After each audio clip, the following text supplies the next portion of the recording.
오늘 우리에게 주시는 하나님 말씀 보겠습니다. 에베소서 3장 14절로 19절 말씀, 신약성경 312쪽입니다.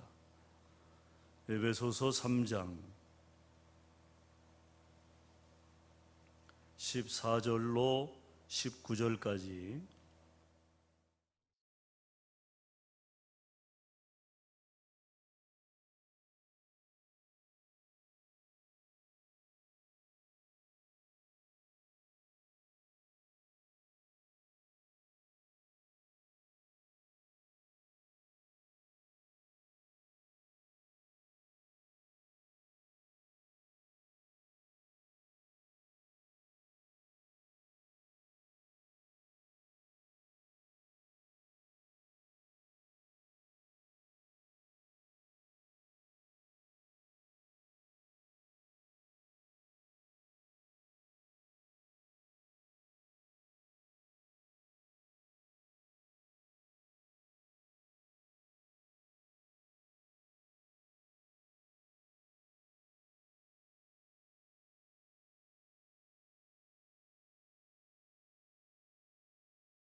할렐루야.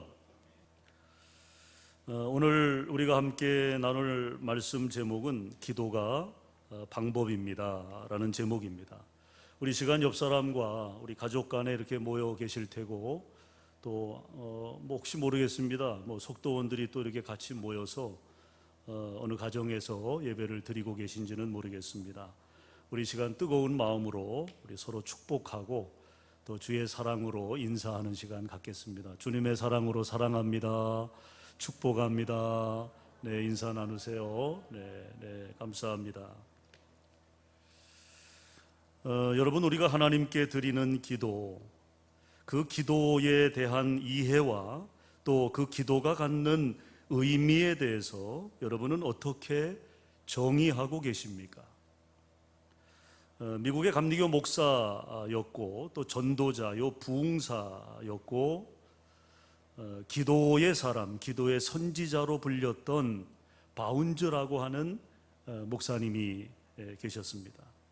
그분이 쓴 책 가운데 대표적인 책이 기도의 능력이라는 제목의 책인데, 이 책에서 이 바운즈 목사님은 기도에 대해서 이렇게 정의했습니다. 기도는 우리를 통하여 흘러가는 하나님의 능력이요, 우리를 통하여 이루시는 하나님의 일이다. 참 간결하면서도 이 기도에 대한 정의를 아주 영성 있게 그렇게 정의하지 않았나 하는 생각이 듭니다. 그렇습니다. 기도는 우리를 통하여 흘러가는 하나님의 능력이라는 거죠. 또 우리를 통하여 이루시는 하나님의 일이라고 하는 것입니다. 그렇다면 여러분 어떻습니까? 여러분의 기도가 결과적으로 여러분의 삶에서 하나님의 뜻을 이루는 통로가 되고 있습니까? 오늘 우리가 에베소서의 말씀을 읽었어요. 오늘 말씀은 에베소 교회 성도들을 위한 바울의 기도입니다. 그 기도의 내용은 총 3가지로 정리할 수 있습니다. 첫 번째 기도는 16절입니다. 16절. 우리 16절 다 같이 다시 한번 보실까요? 오늘 3장 16절 우리 다 같이 읽습니다. 시작. 그의 영광의 풍성함을 따라 그의 성령으로 말미암아 너희 속사람을 능력으로 강건하게 하시오며. 자, 여기 말씀에 너희 속사람을 능력으로 강건하게 하시오며, 이게 바울의 기도예요. 에베소 교회 성도들을 향한 바울의 기도입니다. 여러분, 여기 속사람이라고 했는데 이 속사람이 갖는 의미가 뭘까요? 우리가 단순하게 보면 속사람의 반대는 뭡니까? 속사람의 반대는 겉사람이겠죠. 겉사람. 우리가 종교적, 심리적 관점에서 인간을 이분법적으로 구분할 때 영과 육으로 나누게 됩니다. 영을 우리가 속사람으로, 또 육을 겉사람으로 표현합니다. 중요한 것은요, 인생의 가치와 비중을 영적인 속사람에 두느냐 아니면 육적인 겉사람에 두느냐에 따라서 그 삶의 수준과 방향과 결과가 달라진다는 것입니다. 여러분, 우리 신앙생활의 비포와 애프터, 즉 예수 믿기 전과 후를 보면 어떻습니까? 분명한 차이가 있죠. 차이가. 나를 통해 봐도 그렇고 내가 아는 우리 곁에서 함께 신앙생활하는 그를 보더라도 우리가 알게 되지 않습니까? 예수 믿기 전과 후의 차이를 말이죠. 예수 믿기 전, 비포 어떻습니까? 우리의 삶은 육에 의한 겉사람의 지배와 필요를 따라 살아갑니다. 내가 중심이 되는 삶이었어요. 내가 원하는 대로 먹고 마시고 또 내 감정을 따라 말하고 행동했습니다. 이타적인 마음보다는 이기적인 마음으로 자기가 주인된 삶을 살았다는 거죠. 그러나 예수 믿은 후부터 우리의 삶은 영에 의한 속사람의 지배와 필요를 따라 살아갑니다. 내가 중심이 되는 삶이 아니라 예수님이 중심이 되고 내 원대로 먹고 마시고 내 감정을 따라 사는 것이 아니라 성경적 가치를 수용하고 하나님의 뜻을 따라 절제와 인내의 삶을 통해서 그리스도인 된 본분과 책임을 다하는 거룩한 백성, 성도로서의 삶을 살아가고 있지 않습니까? 즉 우리는 영에 속한 사람이 되었다는 거죠. 할렐루야. 여러분은 영에 속한 사람들이에요. 육에 속한 사람들이 아닙니다. 겉사람에 의해 이끌림을 받는 존재가 아니라 우리는 속사람의 이끌림을 받는 존재가 되었다는 거죠.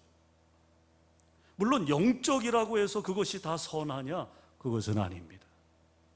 왜냐하면 영적인 일을 한다는 사람들 가운데는 마귀의 영, 흑암의 영에 속한 자들이 있어서 그들은 사람을 미혹하죠. 세상을 어지럽힙니다. 또한 그들은 끊임없이 우리 그리스도인들을 향해 도전해 옵니다. 그리고 결국 그들에 의해, 그 올무에 의해 넘어지는 자들이 있지 않습니까? 신앙을 잃어버리는 자들이 있어요. 그러므로 우리 그리스도인들은 영적 싸움을 싸우고 또 승리하기 위해 더 철저하게 하나님을 의지하고 말씀과 기도로 무장해야 되는 줄로 믿습니다. 그러므로 바울 사도는요, 에베소 교회 성도들을 바라보면서 이 부분에 대한 우려가 있었기 때문에 하나님을 향하여 기도하고 있는 거예요. 에베소 성도들을 향하여 중보기도 하고 있는 것입니다. 하나님이여, 저들 안에 있는 속사람이 강건하여져서 늘 속사람이 승리하게 하시옵소서. 할렐루야. 이것이 주의 종의 교회를 향한, 성도를 향한 기도였다는 거죠. 이것이 오늘 본문에서 바울의 첫 번째 기도로 드려지고 있는 내용입니다. 그 다음에 두 번째 기도가 있어요. 17절입니다. 17절. 우리 17절 다 같이 시작. 믿음으로 말미암아 그리스도께서 너희 마음에 계시게 하시옵고 너희가 사랑 가운데서 뿌리가 박히고 터가 굳어져서. 자, 여기 17절에 보면 그리스도께서 너희 마음에 계시게 하시옵고, 우리 마음에 누가? 우리 마음에 누가? 그리스도가 있어야 한다는 거죠. 여러분, 내가 주인이 되면요, 겉사람이 강해져요. 겉사람이.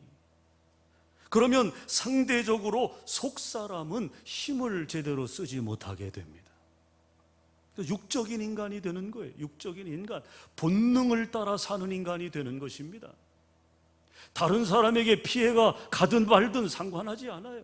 남의 것을 빼앗고 생명까지도 해야 하는 그런 파렴치한 인간이 되는 것입니다. 그렇게 되면 의욕만 앞서게 되는 거죠. 결국 오래가지 못하고 그 인생은 실패하고 마는 것입니다. 여러분, 이스라엘의 초대 왕이었던 사울을 생각해 보세요. 바로 사울이 그런 케이스 아니었습니까?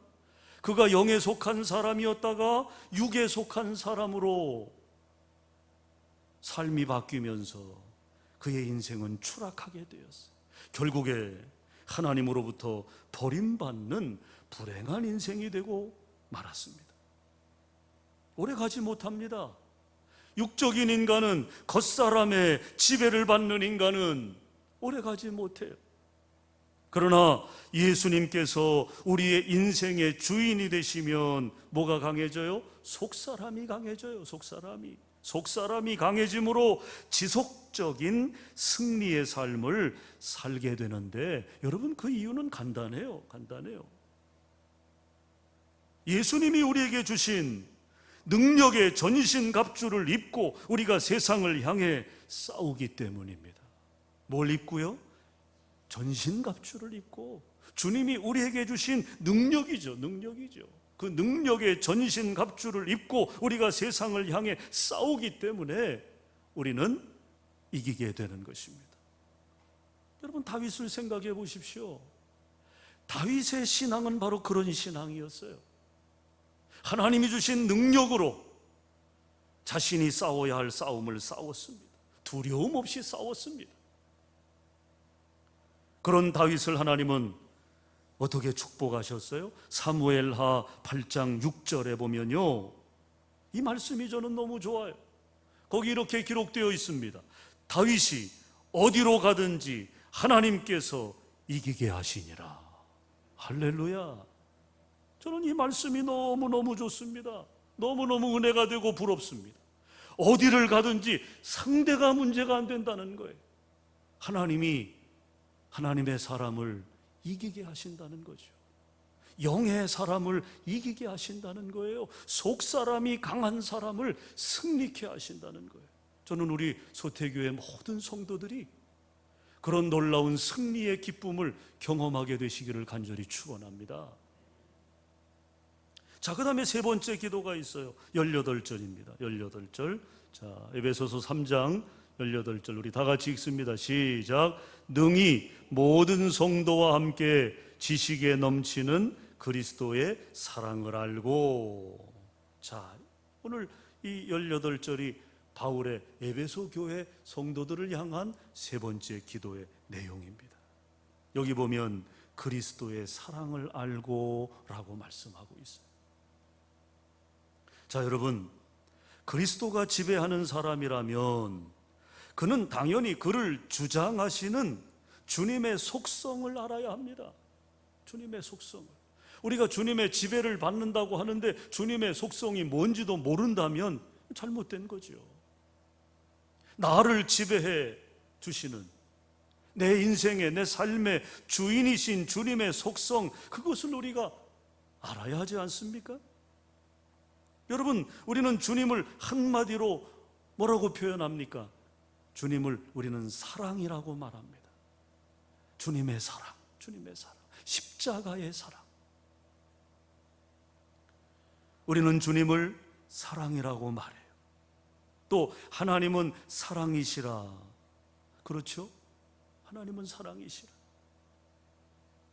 기독교를 대표하는 가장 분명한 한마디는 뭡니까? 사랑의 종교입니다. 우리 기독교는 사랑의 종교예요. 사랑의 종교. 이처럼 하나님이 사랑이시고 주님이 사랑이시기 때문에 우리 교회 공동체는, 우리 소태 공동체는 사랑의 공동체라고 말하는 것입니다. 우리는 사랑의 공동체예요. 우리 장로님들로부터, 우리 또 사랑하는 권사님들로부터, 집사님들로부터, 성도들로, 또 우리 중고청, 교회 학교에 이르기까지, 여러분, 우리 이 소태 공동체는 사랑의 띠로 묶여진 사랑의 공동체라고 하는 거예요. 그렇습니다.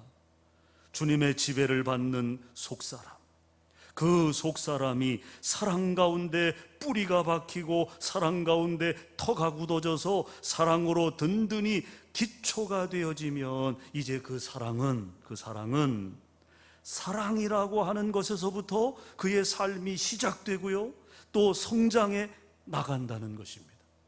우리의 삶의 근본이 사랑이 되는 거예요. 사랑. 내가 뭘 하든 우리는 사랑으로 시작하고 또 사랑의 결과를 얻게 되는 것입니다. 그리고 그들로 인해 만들어질 아름다운 세상. 여러분, 사랑이 있는데 아름답지 않습니까? 사랑이 없는 곳이 아름답지 않은 거지, 사랑이 있는 곳은요 다 아름다워요. 다 아름다워요. 지금 바울의 꿈이 그것을 향하고 있는 거예요. 그것이 바로 그리스도의 사랑을 알고라고 하는 에베소 교회를 향한 바울 사도의 간절한 소원이 담긴 기도인 것입니다. 또 그것은 오늘 소태교회에서 목회하는 이인호 목사의, 여러분의 담임 목사의 꿈이기도 합니다. 이처럼 간절함이 묻어있는 에베소 교회를 향한 바울의 기도는 그리스도인 된 아름다움과 승리, 그리고 성공적인 삶을 위한 너무나 위대하고 소중한 기도였다는 것이죠. 여러분은 기도를 어떻게 생각하십니까? 기도만큼 우리에게 절실히 필요한 것은 없습니다. 하나님은 언제나 기도하는 성도의 기도를 들으십니다. 하나님의 응답은요, 우리의 기도를 다 들어보고 응답하는 것이 아니에요. 우리는 사람과 대화할 때 내가 다 한번 얘기 들어볼게, 얘기 다 들어보고 우리는 판단하죠. 하나님은 그렇지 않아요. 하나님은 우리의 기도를 다 들어보고 응답하시는 것이 아닙니다. 우리가 기도할 마음만 먹어도 하나님은 응답하신다. 할렐루야. 제가 좋아하는 말씀이 있어요. 이사야 65장 24절입니다. 한번 다 찾아보십시오. 이사야 65장 24절.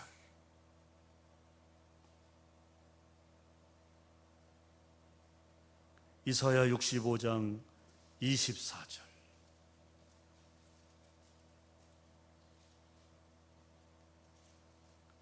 다 찾으셨죠? 우리 다 같이 읽겠습니다. 그들이 부르기 전에 내가 응답하겠고 그들이 말을 마치기 전에 내가 들을 것이며. 할렐루야. 여러분, 이 이사야 65장 24절 말씀이 우리에게 얼마나 은혜가 되는 말씀이에요. 우리가 우리의 기도를 다 들어보고 하나님께서 응답 여부를 결정하시는 게 아니고, 그들이 부르기 전에 내가 응답하겠고, 우리가 기도할 마음만 먹어도 하나님은 우리의 삶의 필요를 아시기 때문에 응답해 주신다는 거예요. 저는 목회하면서 여러분, 이 간증들이 너무 많아요. 너무 많아요. 제가 마음만 먹어도 하나님이 응답해 주시고, 제가 생각만 해도 하나님이 응답해 주시고, 그런 경험들을 부지기수로 지금까지 해왔어요. 바로 이 말씀의 역사입니다. 이 말씀의 응답인 것입니다. 그들이 부르기 전에 내가 응답하겠고 그들이 말을 마치기 전에 내가 들을 것이며. 여러분, 이것이 하나님의 응답이라는 것, 우리를 향한 하나님의 사랑인 것입니다. 그러나 기도에서 언제나 중요한 것은 습관이라는 거예요. 습관. 여러분, 우리가 어쩌다 한번 마음 먹고 새벽 기도에 참여할 수 있고요, 어쩌다 한번 초하루 기도에 참여할 수 있습니다. 그러나 가장 좋은 것은 뭡니까? 지속적으로 하는 기도입니다. 지속적으로. 여러분, 우리 옛 고사성어 중에 요즘 정치인들이 사자성어 아주 그냥 유행처럼 그렇게 남발하던데, 저도 좀 흉내 좀 낼게요. 예? 우리 고사성어 중에 점적천석이라는 말이 있습니다. 이 점적천석이라고 하는 이 말의 뜻은요, 한 방울 한 방울 떨어지는 낙숫물에 바위가 뚫린다, 그런 뜻의 사자성어입니다. 그저 한 방울 떨어지는 물이 뭔 힘이 있겠어요? 그러나 그것이 계속되다 보면 뭐가 뚫어진다? 바위가 뚫어진다. 바위가. 그래서 성경에 많이 나오는 말이 항상 기도하라입니다. 항상 기도하라. 한번 따라합시다. 항상 기도하라. 항상 기도하라. 오늘 말씀 우리가 또 두 번째로 읽었던 에베소서 6장 18절 한번 보세요. 에베소서 6장 18절 다 같이 읽겠습니다. 시작. 모든 기도와 간구로 하되 항상 성령 안에서 기도하고 이를 위하여 깨어 구하기를 항상 힘쓰며 여러 성도들을 위하여 구하라. 자, 여기 보면요, 항상 성령 안에서 기도하고 그랬어요. 또 항상 힘쓰며 구하라 그랬어요. 뭡니까? 기도의 지속성을 강조한 말입니다. 그러므로 성경 최고의 기도는 뭐냐? 항상 하는 기도다. 이게 성경 최고의 기도입니다. 항상 하는 기도입니다. 비가 오나 눈이 오나 바람이 부나, 예? 항상 기도하는 거예요. 내 기도의 자리를 마르고 닳도록 지키는 겁니다. 좋은 일이 있을 때는 좋은 일로 기도하고, 힘든 일이 있을 때는 하나님 의지하여 기도하고, 병들었을 때는 병 낫기 위해 기도하고, 건강할 때는 하나님의 영광을 위해 그 건강을 사용하기 위해 기도하고, 항상 기도하는 거예요. 이것이 예수님의 말씀입니다. 누가복음 18장 1절, 예수께서 그들에게 항상 기도하고 낙심하지 말아야 할 것을 비유로 말씀하여, 주님께서 그렇게 말씀하셨어요. 뭡니까? 항상 기도하면 낙심이 없다는 거예요. 낙심이. 항상 기도하는 사람에게는요, 낙심이 없다. 기억하시기 바랍니다.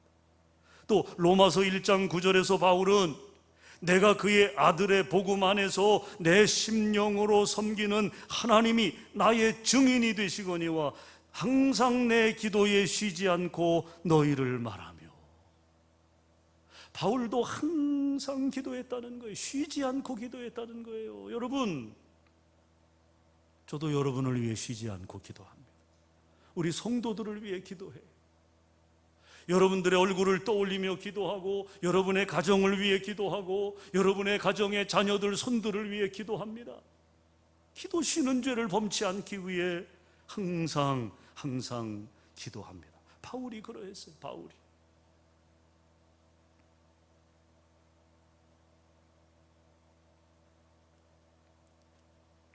즉 로마의 성도들을 위해 항상 기도한다는 거죠.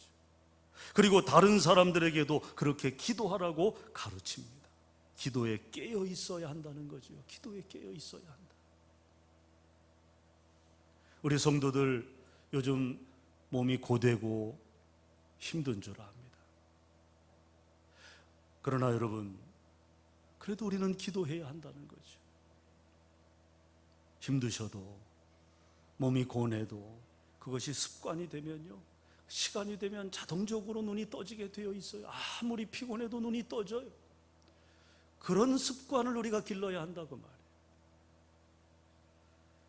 깨어 기도하셔서, 항상 기도하셔서 그 기도를 통해 우리의 믿음이 자라고 우리의 사명이 커지고 우리가 더 큰 일을 감당하는 믿음의 일꾼들 되시기를 축원합니다. 여러분 주후 4세기에 시리아를 중심으로 메살리안이라고 불리는 사람들이 이제 공동체를 이루고 살았습니다. 교회사에서는요, 이들을 메살리아파라고 그렇게 부릅니다. 이 메살리아라고 하는 이 말의 뜻은요, 기도하는 사람, 그런 뜻이에요. 그러니까 이 메살리안이라고 불리는 이 사람들은 그냥 삶 자체가 기도라는 거죠, 기도.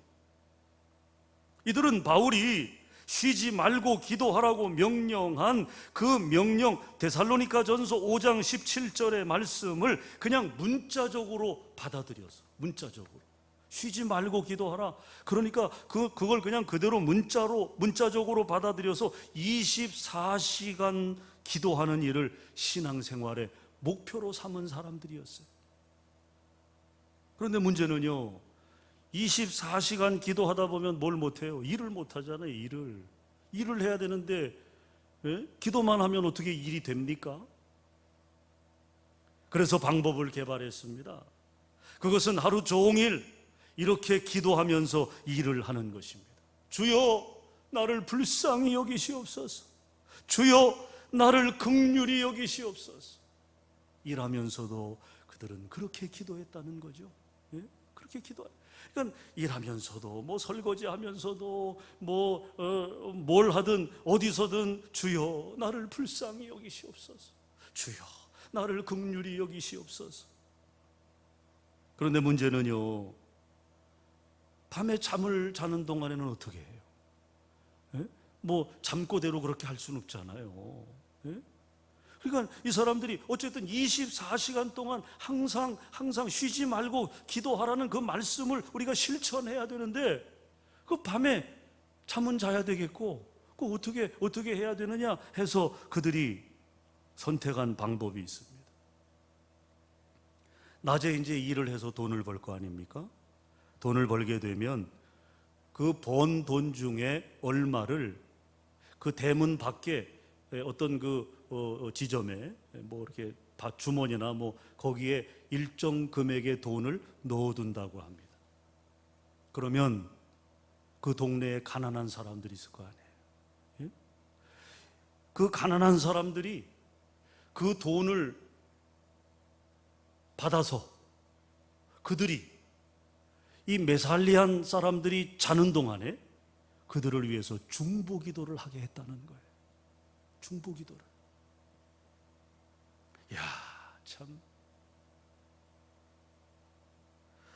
그러니까 낮에는 기도하면서 일하고 잘 때는 다른 사람이 대신 기도하고, 그래서 그들의 신앙 목표, 쉬지 말고 기도하자, 그것을 그들은 그렇게 실천하며 살았다는 것입니다. 여러분 놀랍지 않습니까? 여러분 같으면 이렇게 하실 수 있겠어요?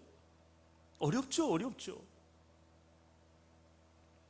물론 이들의 어떤 이 실천적인 삶에 대해서 이게 옳으냐 그르냐 우리가 그거를 따지기 전에 그들의 삶이 우리에게 주는 교훈은 뭐냐?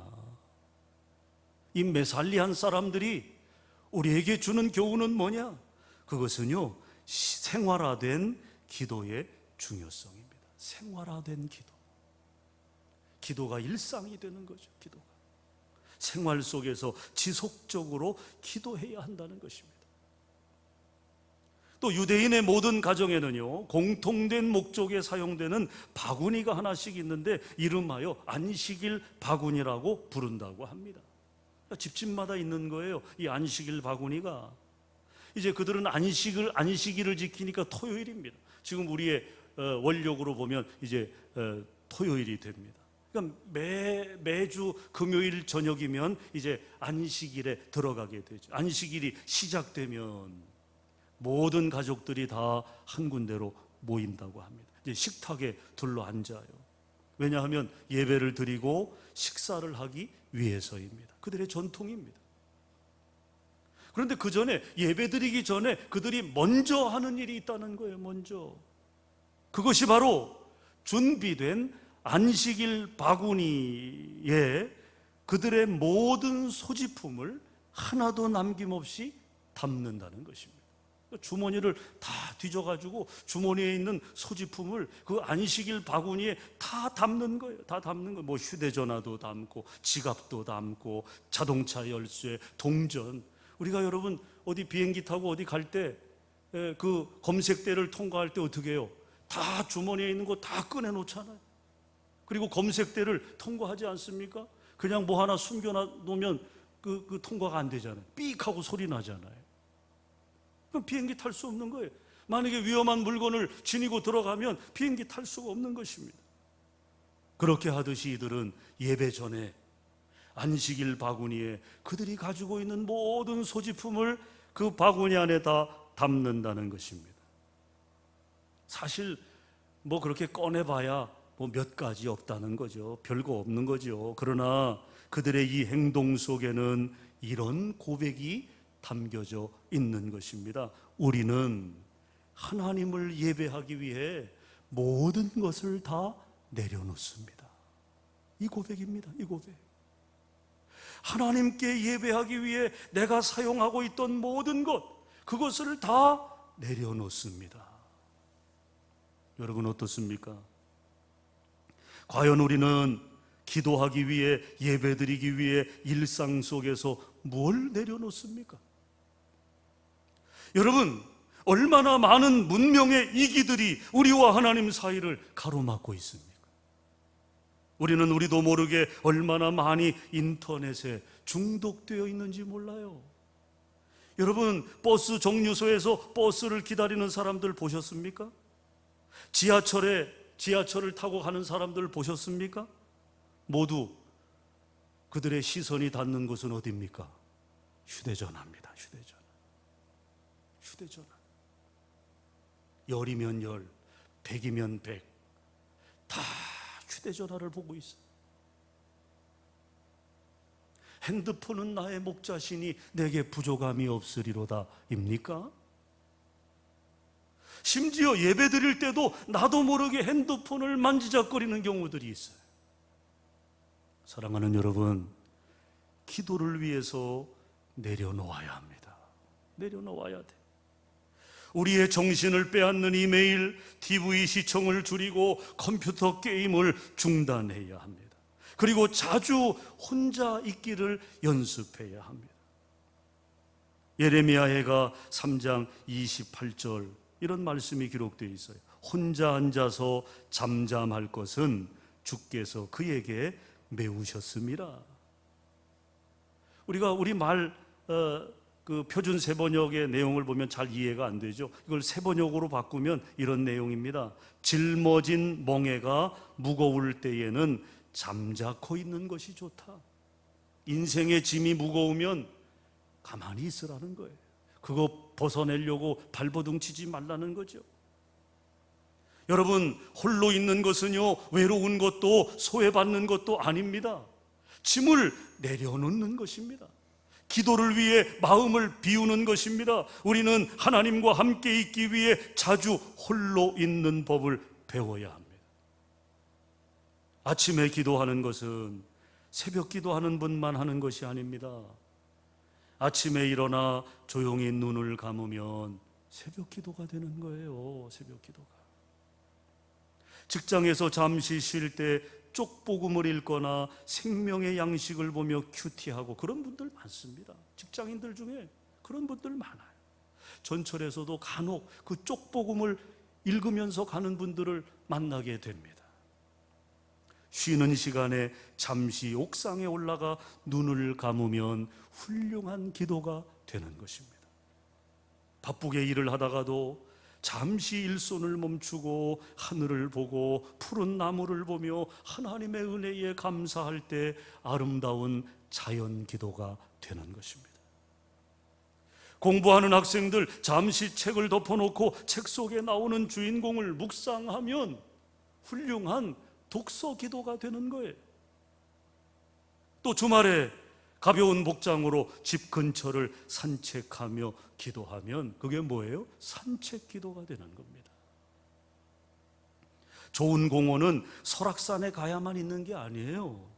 가까운 집 앞, 여기 우리 마을에도 정자가 있잖아요. 정자나 또 평상에만 앉아도 하나님의 음성을 들을 수 있습니다. 여러분, 기도의 시간과 공간에는 제한이 없다. 제한이. 시편 63편 6절 7절에 내가 나의 침상에서 주를 기억하며 새벽에 주의 말씀을 작은 소리로 읊조릴 때에 하오리니 주는 나의 도움이 되셨습니다. 다윗의 기도예요. 여기 침상은 침대를 말합니다. 침대. 여러분, 침대에서 기도 못할 사람 있습니까? 침대에서? 저녁에 여러분 주무시기 전에 누워서 그 기도 한마디, 그게 어렵습니까? 여러분, 우리가 어디에서나 기도할 수 있고 또 기도하는 곳은 어디나 하나님이 계십니다. 그러므로 마음을 열고 하나님을 바라보면 그것이 바로 생활 기도가 되는 것입니다. 간절히 바라기는 여러분의 삶이 습관화된 일상의 기도를 통해서 하나님의 생수가 흐르고 믿음의 기도를 통해 하나님의 일을 이루는 축복의 통로가 되시기를 주님의 이름으로 간절히 축원합니다. 간절히 축원합니다. 기도하겠습니다. 살아계신 하나님, 기도가 방법입니다. 오늘 전한 말씀이 우리 성도들의 마음속에 기도의 열망을 불러일으키게 하옵시고 저들이 하나님 앞에 항상 깨어 기도하는 기도의 사람들로 나아갈 수 있도록 은혜 주셔서 기도를 통해 하나님을 만나게 하시고 기도를 통해 인생의 어려움을 극복하게 하시고 기도를 통해 영적 싸움에서 승리하는 믿음의 승리자들이 다 되어지게 하시옵소서. 예수님 이름으로 축복하며 기도합니다. 아멘.